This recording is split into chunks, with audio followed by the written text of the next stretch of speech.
yaşa Ali Başkomandan. Ölüm serkerdesi Azerbaycan'ın, yaşa var ol Ali Başkomandan.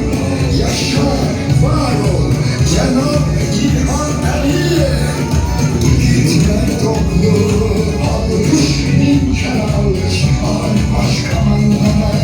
Bize zafer bahşeden dahi insana. Azerbaycan, Azerbaycan, Azerbaycan.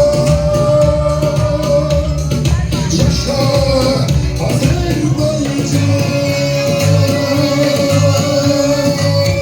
Yaşasın Azerbaycan. Yaşasın Qarabağ.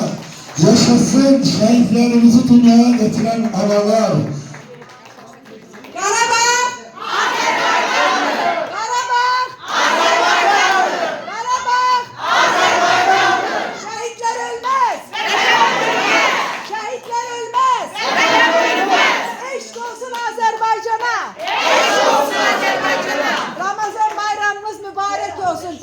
Şehit valideynleri, şehit doğmaları, Səlyan'dayıq, Səlyan'da. Allah Səlyan'ımıza, bütün şehit ailelerine Səlyan'da olan can sağlığı versin, evimize yalnız ve yalnız xeyir işlere gələk. Gülnaz xanım, teşekkür bugün bizi bura dəvət elədiyinizə görə. Minnətlərəm, var olasın. Allah sizi qorusun.